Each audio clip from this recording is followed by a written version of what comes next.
Meet Esmeralda, a fifth grader who moved to the US halfway through the school year. On her first day of school, she sat in a classroom where every word around her sounded unfamiliar. The teacher spoke quickly, her classmates laughed at jokes she couldn't understand, and even the directions on the board felt like a puzzle. For weeks, she stayed mostly silent, trying to make sense of what she heard. But even in that quiet, she was learning, listening for patterns, gestures, and meaning. That's what it's like for so many students learning a new language. The early days are confusing, but with the right support, the progress they make can be remarkable. After partnering with hundreds of schools, Ensemble Learning has seen every language development stage. Here's what we know works. In this video, we'll explore the stages of second language acquisition, what each one looks like, what students need most, and how teachers can help them succeed along the way. Let's start with the very first stage called pre-production, also known as the silent or receptive stage.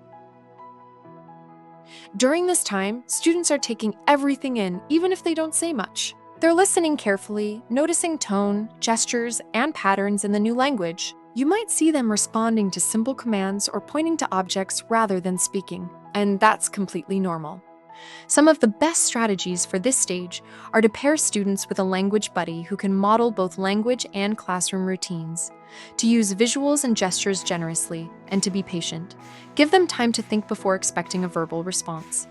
Silence here doesn't mean a lack of learning. It's a time of intense internal processing and adjustment. The next stage is called early production. Here, students begin using simple words or short phrases. They may mix their first language with English as they experiment with new sounds and structures. You might hear one-word answers like yes, no, or bathroom, or short expressions like I don't know. At this point, it's helpful to model language naturally instead of correcting every mistake. Encourage them to use both languages, for example, allowing them to plan an answer in their home language and share it in English.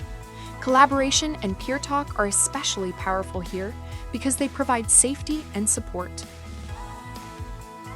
As students grow more comfortable, they move into the speech emergent stage. This is when vocabulary begins to expand and short sentences start to form. You'll hear more attempts at full communication, even though grammatical errors are still frequent. To support them, create many opportunities to speak. Think interactive discussions, role plays, or think pair share moments.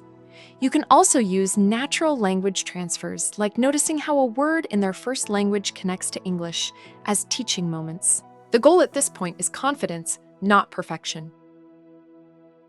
Next, we reach the beginning fluency stage. Now, students are communicating in more complete sentences and using the language for different purposes, asking questions, expressing opinions, explaining their thinking. They still need scaffolding, but they're participating more fully in classroom activities. Some strategies that work well here include using sentence stems like I believe that or my evidence shows to help structure responses, offering feedback that focuses on meaning rather than grammar, and continuing to use visuals or organizers to support comprehension. At this stage, students often surprise you with how much they can do when they're given structure and encouragement. Then comes intermediate fluency, where students start to think and sometimes even dream in their new language. Their vocabulary grows more academic, and they can now express complex thoughts and opinions. You'll see them reading and writing more confidently, though they might still make occasional grammatical slips.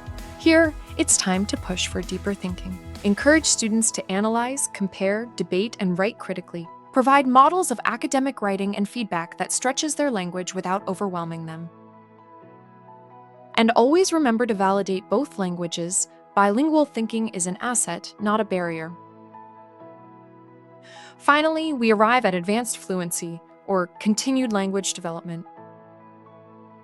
At this point, students communicate naturally and comfortably across social and academic settings. They may still have a light accent or occasional errors, but they've achieved bilingualism and biliteracy. Now your role as an educator shifts from teaching basic language to expanding expression, encouraging reading across genres, writing with voice, and speaking confidently in various contexts. Celebrate this milestone with them.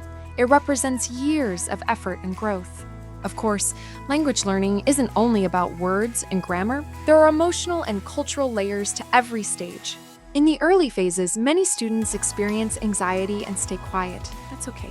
Create a classroom where mistakes are seen as part of learning. And remember, families might think speaking only English is the fastest path to success. But research shows that maintaining a strong foundation in the home language actually supports English development. Encourage families to keep using their native language proudly. Now, how do we measure progress across these stages? Traditional tests don't always show the full picture. Instead, use performance-based approaches like partner reading, retelling stories, or oral presentations. Even simple storytelling with pictures or class debates reveal how students are processing and using language. Focus less on scores and more on growth. Every new sentence, every new attempt is evidence of progress. So how long does it take to become fluent? On average, between 5 and 7 years. That timeline depends on several factors: age, prior education, and how strong their first language skills are. A student who reads and writes well in their home language, for instance, will often transfer those literacy skills to English faster. And don't forget the role of technology. Language learning apps, adaptive platforms, and virtual tools can provide fun and engaging ways to practice. The key is to choose programs that support both English and the home language, not just one. Technology should enhance human interaction, not replace it. Students learn language best through people, through connection, and through meaningful experiences. So, to recap, the journey from silence to fluency is gradual, but every stage matters. From those first quiet days to the confident bilingual speaker, each step is a victory worth recognizing. If you want more practical strategies to support students at every stage of language acquisition, you'll find links to our blog and free resources below. And we'd love to hear from you. What strategies have worked best in your classroom? Share your experience in the comments and join the Ensemble learning community by subscribing for more videos and insights like this one. And if you found this helpful, share it with a colleague who's working to support multilingual learners too. Together, we can help every learner find their voice